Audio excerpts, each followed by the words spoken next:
I would say if there was Afrikaner farmer genocide, I can bet you these three gentlemen would not be here, including my Minister of Agriculture. He would not be with me. So it'll take him, President Trump, listening to their stories, to their perspective. That is the answer to your question. South African President Cyril Ramaphosa touched down in the U.S. on Tuesday ahead of a high-stakes meeting with U.S. President Donald Trump. Ramaphosa will look to reset strained relations with Trump, who has taken aim at South Africa over the country's land reform policy and its genocide case against U.S. ally Israel before the International Court of Justice. South African officials have been preparing a trade proposal ahead of the Wednesday meeting with the aim of mending the relationship. A trade ministry spokesperson said Ramaphosa will offer Trump a broad trade deal. He also plans to discuss business opportunities for Tesla and Starlink, companies owned by Trump's billionaire ally Elon Musk, who was born and raised in South Africa and has amplified claims of anti-white racist policies that Pretoria rejects. Ramaphosa's spokesperson said discussions could include favorable tariffs for Tesla's imports into South Africa in return for building electronic vehicle charging stations and licensing for Starlink. We have thousands of stories talking about it. Sure. And we have documentaries, we have news stories. And is Natalie here, somebody here to turn that?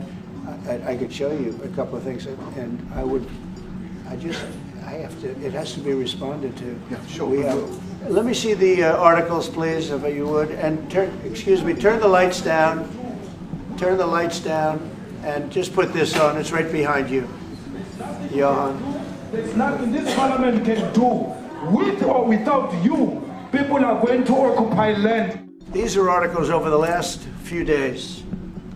Death of people. Death. Horrible death.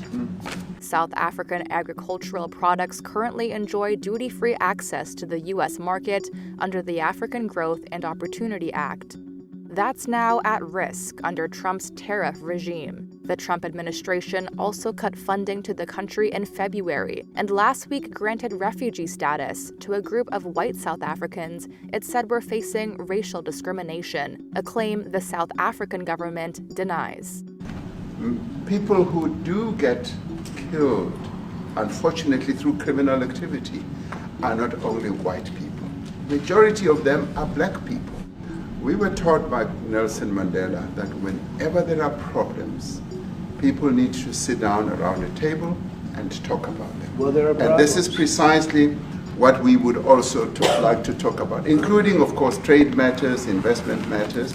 So the issues that concern you as the United States, those are all recent. Those are all deaths. Yeah, in many ways, I mean, one should say you are a partner of South Africa, and you are raising concerns, and these are concerns that we are willing to talk to you about.